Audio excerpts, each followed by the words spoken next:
Oh, boy, that was awesome. Oh my God. Can't believe we have the technology for that. Oh, I tell you, it took a lot of research to be able to get that technology off the ground. And if you think the private sector is the one that did it, I've got another thing for you, baby. No, it was the public sector. The public sector that was able to mobilize the resources to be able to get all these diverse elements together, the intelligentsia and the raw materials and all the labor together to be able to come up with teleportation. Oh my God, we have teleportation thanks to an understanding of the monetary system. This is what can happen. Creativity, raw materials, and an understanding that paying for it is not the issue. The issue is whether or not you have the stuff. And who's going to mobilize that stuff?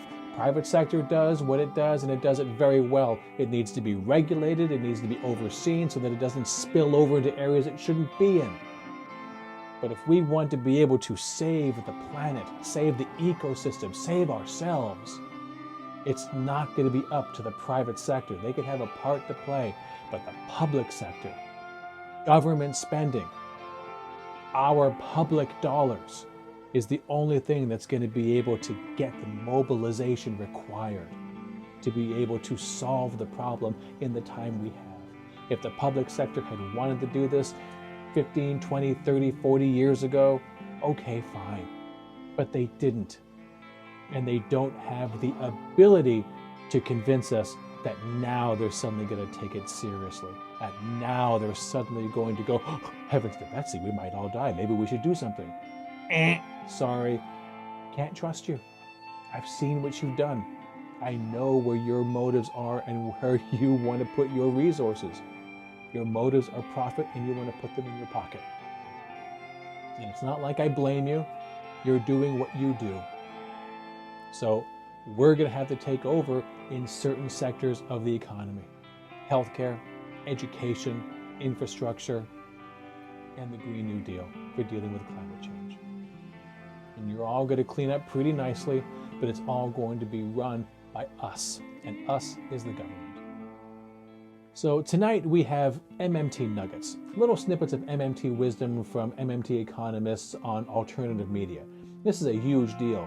We're not getting as much traction as we should on mainstream media because mainstream media has a vested interest in not having it. So alternative media is our first best chance.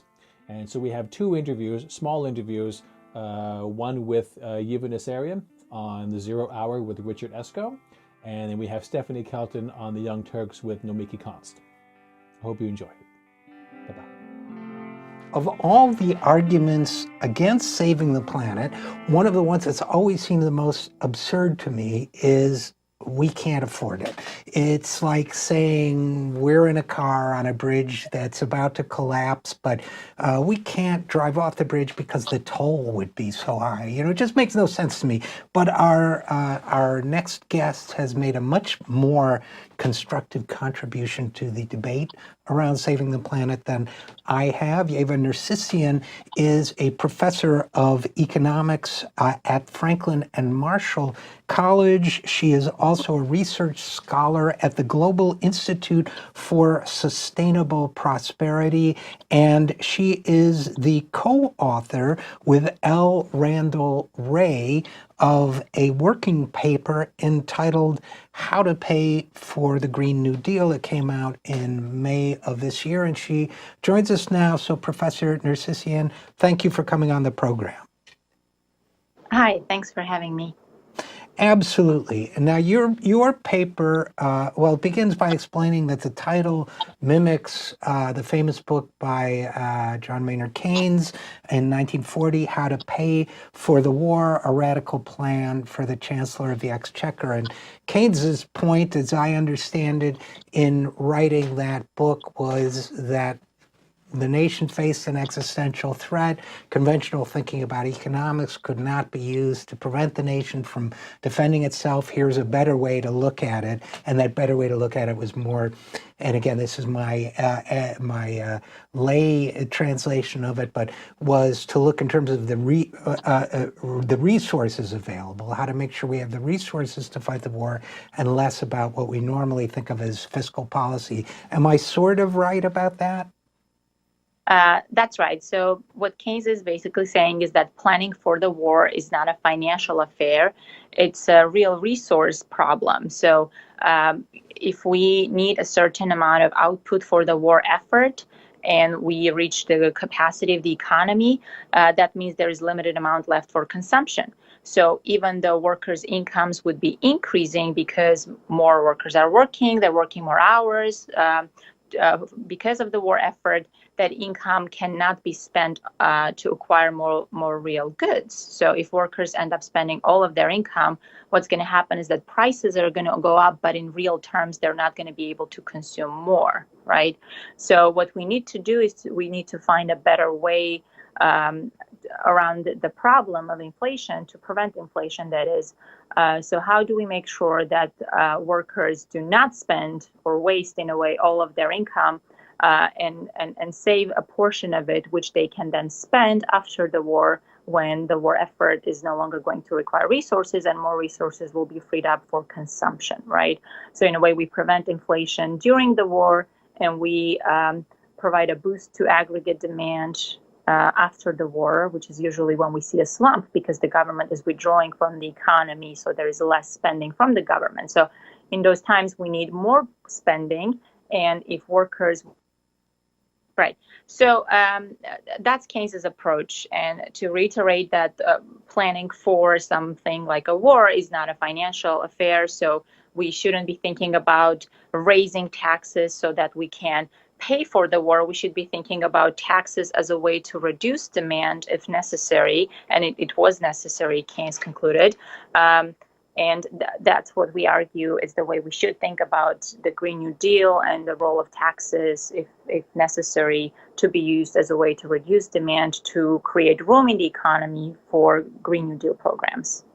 So what I've seen of the Green New Deal proposals that are out there at the presidential level, we just had the climate debate, for example, among the Democratic candidates, and the Republican candidates don't really have anything approaching a Green New Deal. The most concrete figure I've seen, I've seen these hazy numbers of 10 trillion. That's a combination of public and private spending, which to me means you haven't really answered the question. It's too amorphous. The most concrete number I've seen on the presidential stage anyway is Bernie Sanders' figure of 16 trillion plus for a Green New Deal. How does that fit in with the kind of modeling or thinking that you and Professor Ray did in your paper? Right. So when we did our paper, Bernie Sanders' plan wasn't out there. We basically just went off of what was available and what were some other people doing as far as estimates go.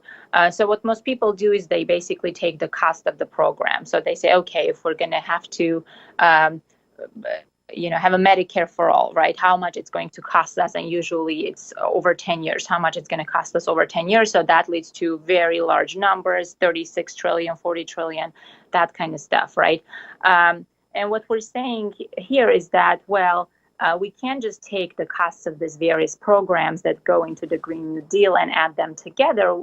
Some of these programs are going to be using resources, while others will be freeing up resources. So Medicare for All, for example, is a good example of a program that would be freeing up real resources, which can then be used by other Green New Deal programs. And we have some numbers in our paper where we show that the U.S., and this is well known, is spending a lot more on healthcare than other countries, so something like 18% of GDP. And all of our calculations are in terms of percentage of GDP. So 18% of GDP, while Canada, let's say, spends a little bit over 10%, right? So we're not saying we're going to cut it down all the way to, Canadian levels, but we're saying if we were to have a Medicare for all, we would have cost controls, price controls, right? And it's clear that what's driving the higher spending on healthcare in the U.S. are prices, whether it's prices of pharmaceuticals or, doctors' salaries and so on. So if we could control those, and if we could control administrative costs, because a single payer program like Medicare for all would have lower administrative costs, then we would be saving a lot of resources, which we can then repurpose for Green New Deal programs like greening the economy and that kind of stuff. And then in terms of, and again, we're talking with Professor Yaca Nersisyan about how to pay for the Green New Deal. What other, so that's 3% of GDP freed up by a more efficient healthcare system under Medicare for All. So that could go to paying for a Green New Deal. You mentioned taxes, and in the explanation to of Professor of John Maynard Keynes's how to pay for the war proposal. You also mentioned savings programs and things like that. Where do taxes and possibly savings and other types of policies along those lines fit into your thinking on how to pay for a Green New Deal? Right. So most people, when they think about the Green New Deal and taxes, they would say, well, we need taxes to finance the spending. And we're saying what Keynes was saying, that we need taxes. Potentially, we may need to use taxes to withdraw demand, right? But that's not clear cut, because people sort of assume that the Green New Deal is going to lead to a higher demand for real resources, we're saying there's a lot of uncertainty about that, right? It may or may not. It depends on how much we'll save from Medicare and how much the greening will actually require and how fast the programs are phased in. So, we should keep in mind that there's a lot of uncertainty there. But assuming there will be increased demand on resources, which could then lead to inflation, right? Because we are competing for somewhat scarce, at least at any given point in time, amount of resources. So if there are inflationary pressures, we need to think of ways to reduce demand. And oftentimes we'll hear proposals like, let's tax the rich so that we can pay for this, right? Well, what we're saying is that, and Keynes was basically saying the same thing, is that you can't accomplish what you're trying to accomplish with taxing the rich, because the goal isn't to find financing. The goal is to reduce demand. And if you tax the rich, that may reduce demand somewhat, but it's not going to be very effective, right? So the kind of taxes that seem to be that could be potentially very popular, just unfortunately aren't the kind of taxes that would be effective in reducing aggregate demand. So what we're saying is that we could have what Bernie Sanders was proposing, at least back then, a payroll tax increase on employees, because that would actually be effective in reducing demand. Now, at the same time, we acknowledge that it's unfair to have workers bear the brunt of the Green New Deal in a way, because wages have been stagnant for the past 50 years or so. So we acknowledge all of that. And that's why we propose to boost Social Security. So workers will be taxed perhaps more today, but once the Green New Deal is in place and we have a better idea of the actual inflationary pressures, because as I said, there's a lot of uncertainty about that, then we can decide whether or not the tax is sufficient. Does it need to be increased, decreased? Maybe it needs to be, completely phased out once the Green New Deal is completely in place. We've accomplished the greening and so on, and we are doing it over a 10-year period, something like that. So we can, get rid of that tax. Just want to make sure that we're clear about that. At the same time, once we are done with phasing in the Green New Deal, we can then start being more generous with Social Security payments. So workers pay more today, but then they get more Social Security benefits, later on. So that would be similar to that would be similar to Keynes's involuntary savings, right? You sort of force savings today, but then you give more spending power in the future when the economy can accommodate that purchasing power. Yeah, that's what I was actually going to ask you. It sounds like an echo of Keynes and the savings in his proposal. Now, I guess to be fair, when Keynes wrote that book, he didn't know how long a war might last. So he didn't know the period at which this program might end. I guess the same true of a Green New Deal. In other words, we say is it a 10-year plan after which we assume some freeing up of resources that might lead to an easing of this taxation, or do we not even really? What does your plan assume in your own thinking? So we go with a 10-year plan, and that's again because other people who are doing estimates were using 10 years, and I think Alexandria Ocasio-Cortez, who proposed the Green New Deal to begin with, she was also talking about 10 years, something like that. So of course there is a timeline, but we don't think of it as something that's set in stone, right? You can always, for example, in case of public infrastructure programs, we say that we need to be careful about how we phase them in because there could be resource bottlenecks, which could then create inflationary pressures, which are unnecessary, right? So we can be careful about, how to implement programs and how to avoid resource bottlenecks and inflationary pressures. But in our paper, we have the 10-year projection, right? All of our estimates for resource uses are based on that.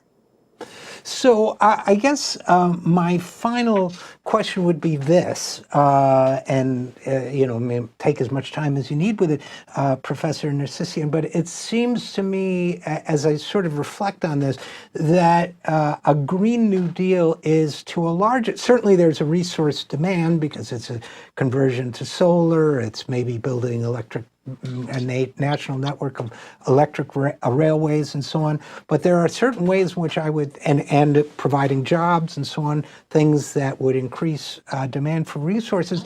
But there's a dimension of it that to me would involve lowered use of resources. And I'm not sure where that fits in to all of it, that we stop using fossil fuels to the extent that we've been using them, that we stop using disposable goods to the extent that we're using them, and that sort of thing. And I'm not sure where that fits into all of this, but is there a point at which consumption drops, demand drops, and there's a payoff for everyone?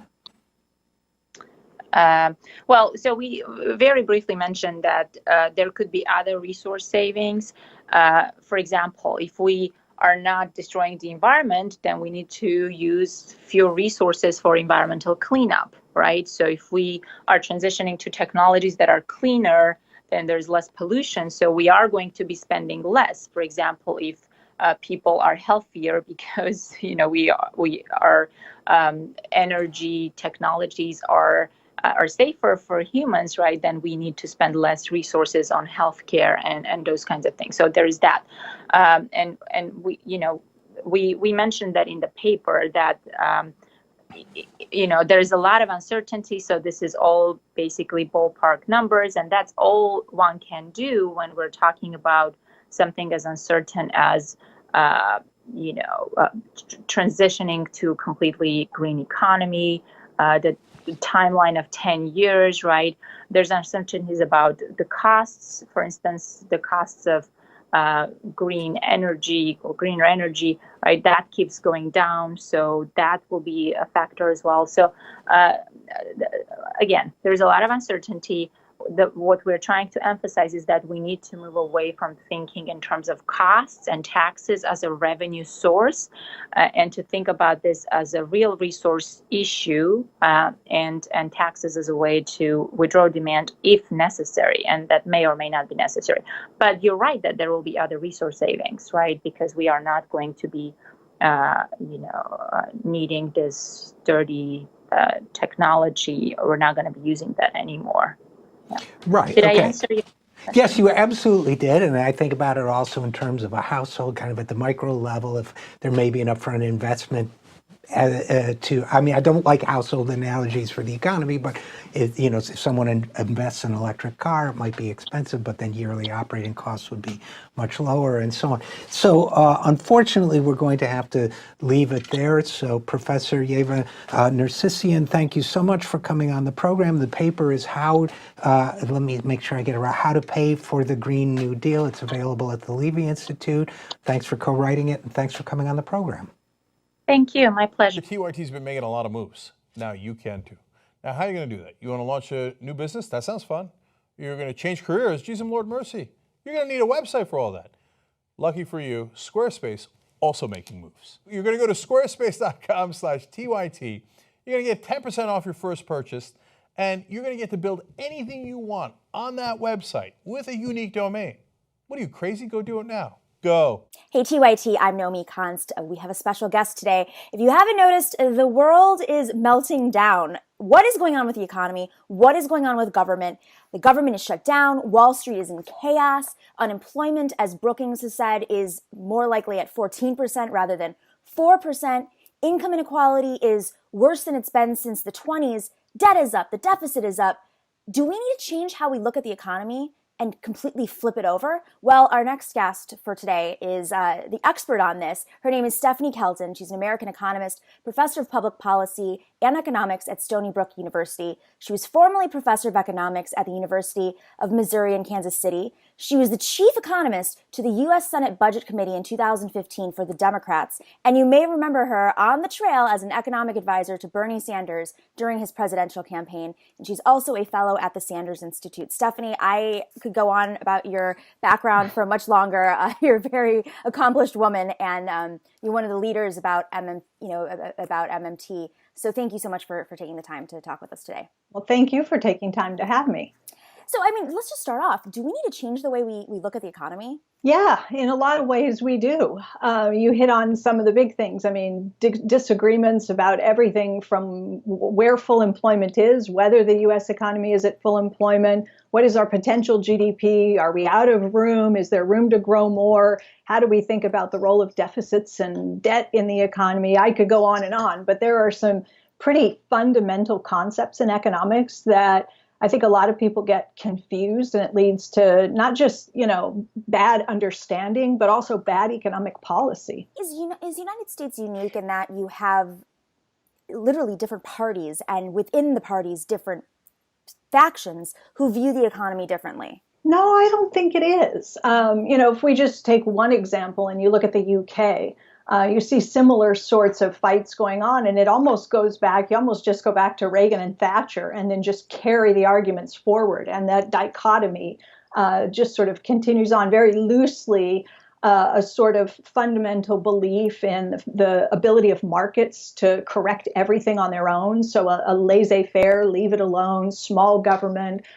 trust in markets, deregulate, tax cuts as the main driver of economic growth, sort of the supply side trickle down on the one hand, and then those that still believe that there is a role for government to play, and perhaps a very important role for government to play in the economy, both in stabilizing really unstable markets and also creating, opportunities, working in partnership with business so that the engine of growth continues, and government is a part of that. So, you're one of the backers of MMT. Can you explain what this is to, basic understanding? We're not economists here. What it means.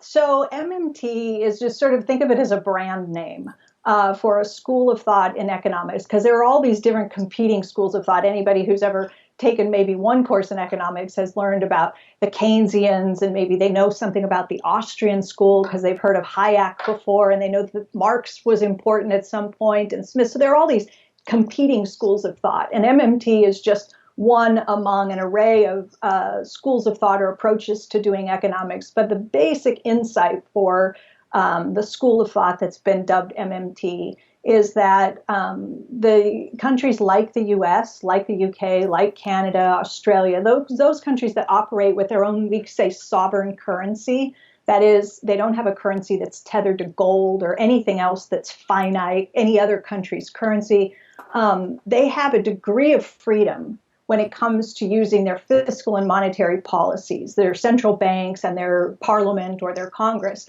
and that their governments are able to do things that other countries that don't have these sovereign currencies can't do. And when we fail to recognize that, we start talking about government as being like a household or like a business or running out of money or being unable to afford certain things. And so that's really kind of the key starting point with MMT, is recognizing that the federal government in the United States is not revenue constrained like a household or a business. And so the rules of the game are just very different once you make that basic recognition, then everything else sort of follows from there. Why do you think that the folks who are on Capitol Hill who complain that there's not enough money for Medicare for all or for free college or any of these social programs, why do you think that they can't acknowledge that there are no constraints? I think they're afraid of what it might mean if they say, okay, it's not about affordability, it's about political will. And I think they're afraid of voters and what voters might demand if politicians were to sort of be candid with them and say, actually, when we draw up a budget, it's up to us to decide where and how many resources to put in. And if we really want to put more resources into education or infrastructure or Social Security, we can do that.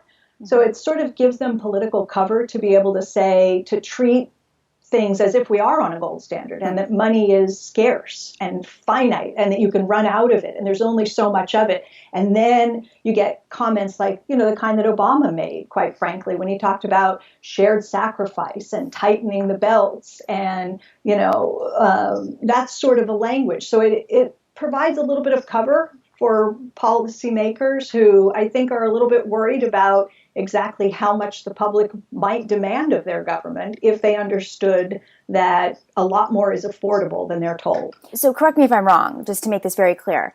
Yeah. Our monetary system, our currency, is essentially a social construct. Right.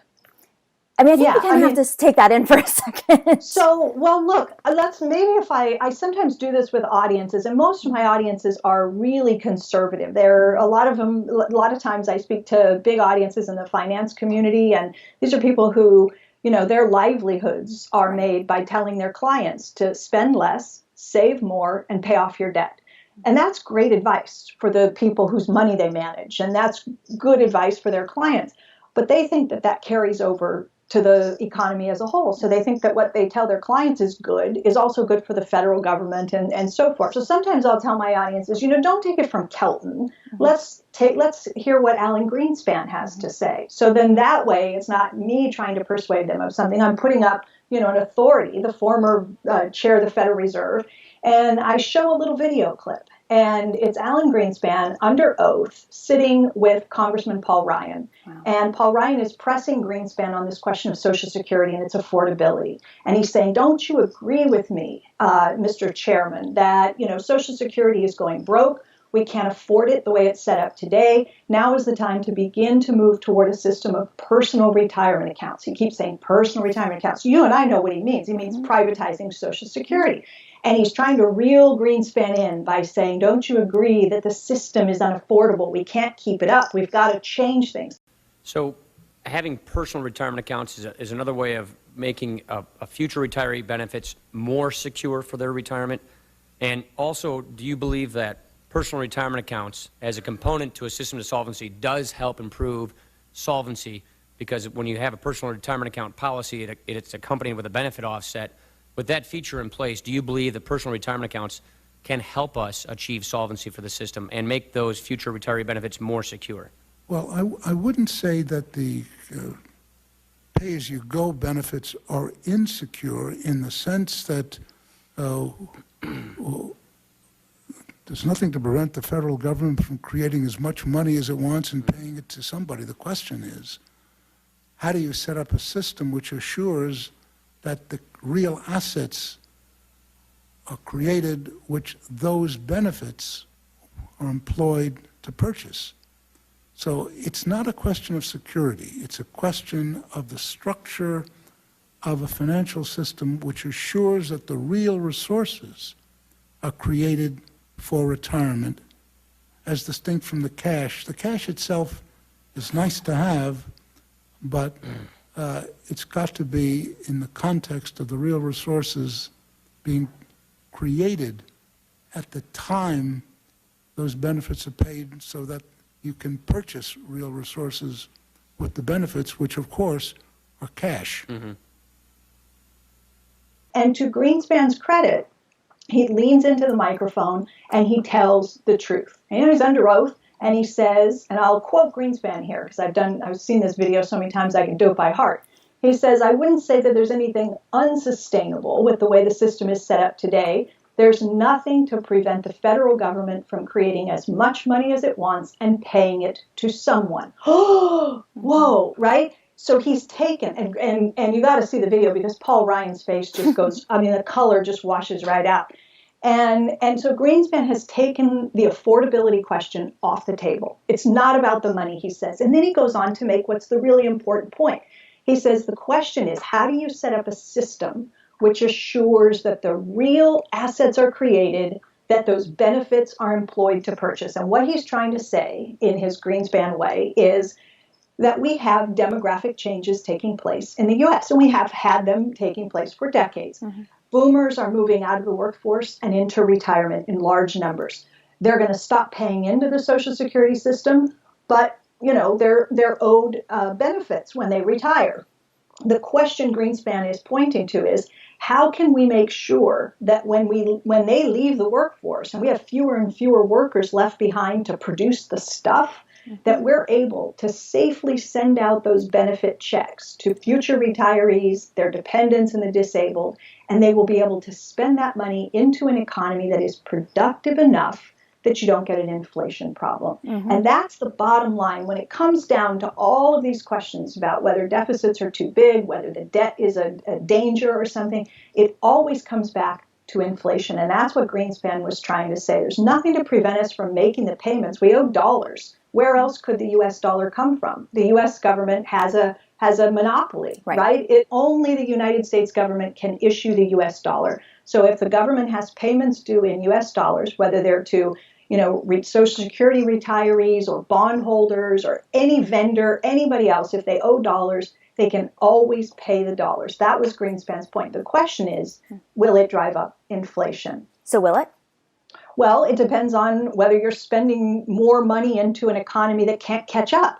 In other words, that's what some economists are talking about today with the 1.5 trillion in tax cuts and now the additional 300 billion or so in the spending deal that was agreed by both parties the other day and signed by President Trump. So some economists are saying, is it too much, quote, stimulus? Mm-hmm. Will it overheat the economy? Will it lead to inflation? And if it does, then the expectation is that the Fed will respond by raising interest rates, and that could either slow things down or perhaps even push the economy into recession. If rates go up, you might see something like that happen. So the answer to your question, will it cause inflation, is always, it depends how much slack there is in the economy. If there are enough unemployed people and enough capacity in our factories and the economy can absorb that extra demand by ramping up production, it won't be inflationary. Taking this into account with Donald Trump and his sort of view of our economy today,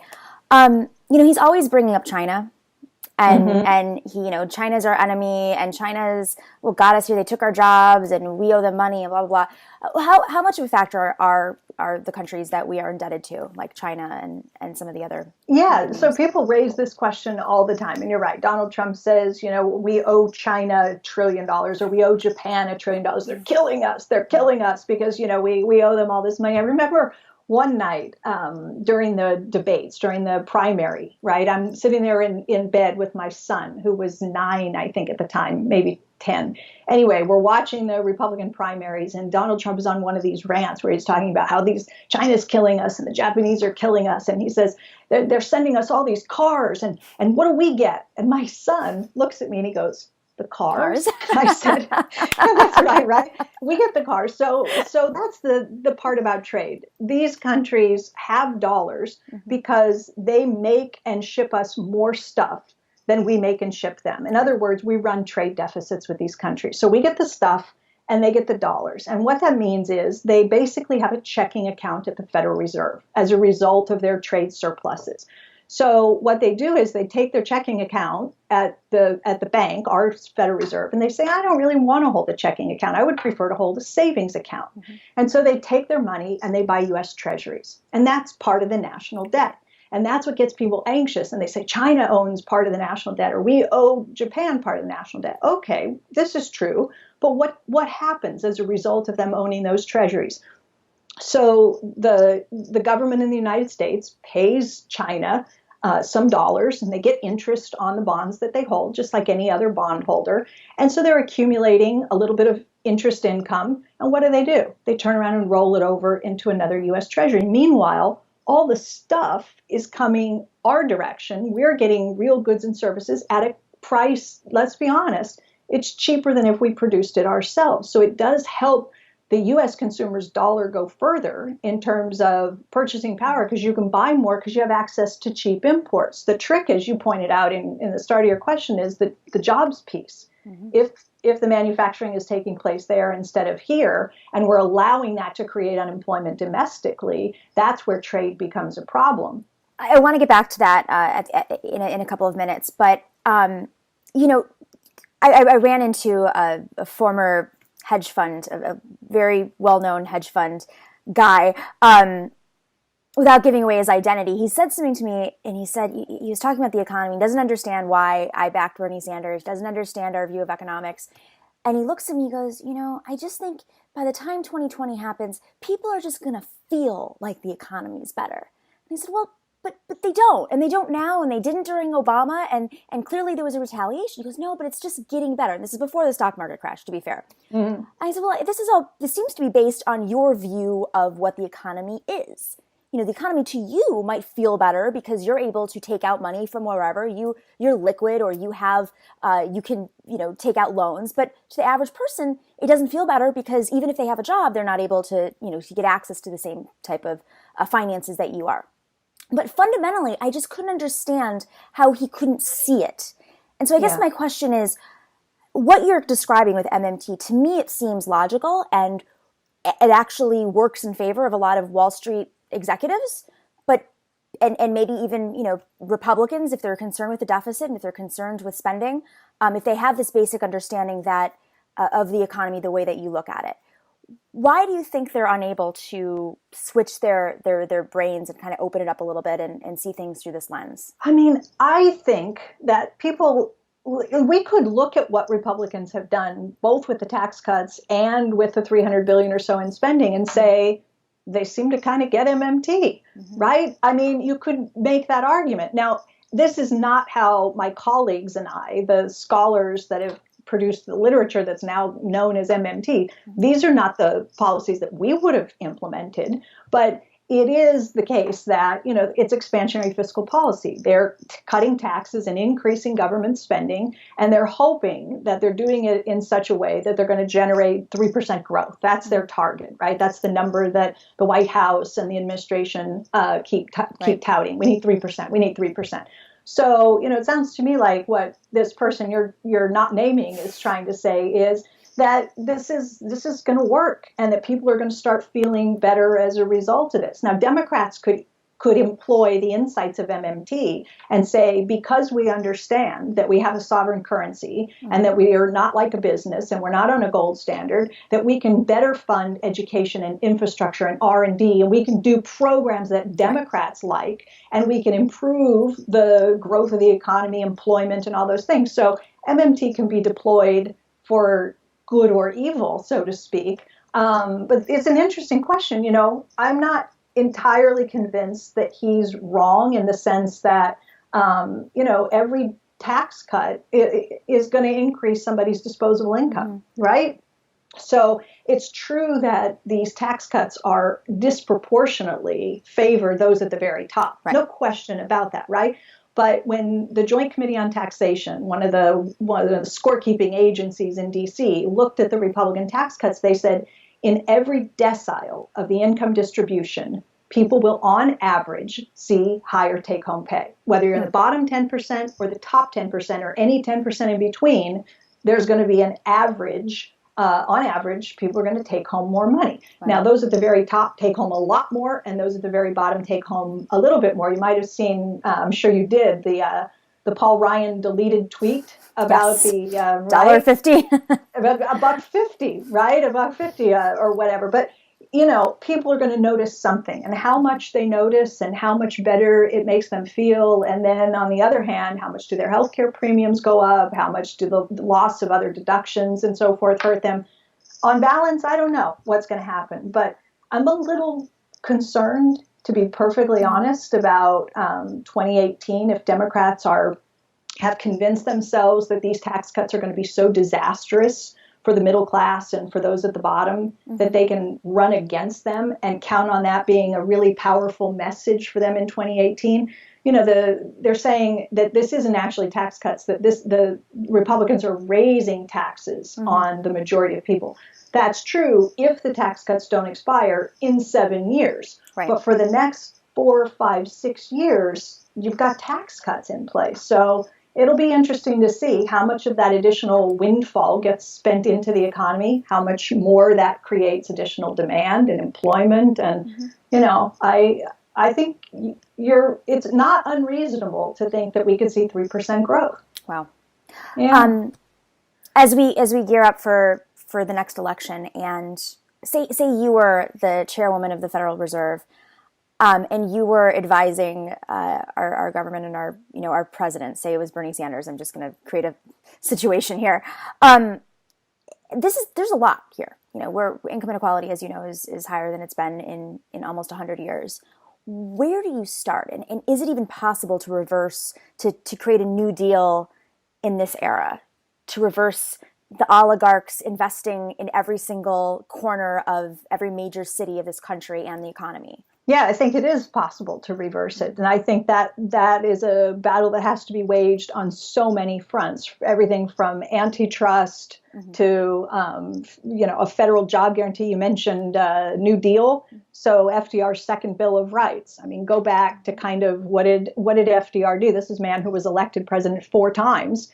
And the unfinished business of the Democratic Party under FDR was that second Bill of Rights that he laid out and left on the table, but that never became fully implemented. And the first thing that FDR talked about in the second Bill of Rights was a right to a job. And we don't have that still today. And that's a game-changing sort of policy. So if you begin to see people pushing big, ambitious things like taking very seriously antitrust once again in this country, and a federal job guarantee program, and a right to an education, and a right to health care, and a fundamental just reshaping of industries across the country, then and campaign finance reform. I mean, it's such a multi-front battle that has to take place. But if we don't do it, we're going to lose the country. It's a bright note to end on. Oh, are we done? I would have finished differently. Okay, give us some hope. Oh, no, it's funny because you said as chairman of the Federal Reserve, and that would sort of violate customs and norms to have the chairman of the Federal Reserve sit down with the president and say, here's what we need to do. However, it's a conversation that you do need that as a partner. I mean, the Fed would play an important role in that, mostly in the regulatory and supervisory of the large financial institutions. Yeah. Stephanie Kelton, thank you so much. I feel like we could go on for like an hour and a half. We just skimmed the surface, but appreciate the work that you're doing. And we're back. So what did you think? Obviously more detail would be nice, but they only have, 20 minutes, to be able to say what they got to say. But this is an important first step. This is getting the foot in the door. Hopefully, all we really need is a critical mass of people to understand, in principle, how the federal government operates. And these small little bits of information is critical to getting these ideas out there. So please share these videos, share this one, share anything that gets the word out there. And email your favorite alternative media sites, whether it be Tim Black, whether it be Rising, whatever it happens to be, email them, contact them, get in touch with them. Make sure that more of this stuff gets talked about, gets shared. It's critical. It's one of the only things that's going to save us, that and a mass mobilization of people to hang out in front of the White House until things happen. But let's start small. Let's get the information out there so that when it really starts to break, it won't be a huge shock to the system for the public. That's our job. That's the job of activists, to cushion the blow so that when the truth really does come out, people are ready for it because they've heard it before. So do your part. We'll do ours. Right now, I'm going to check out this teleportation gig. It's pretty damn cool. I gotta, whoa. It feels really weird. Here we go!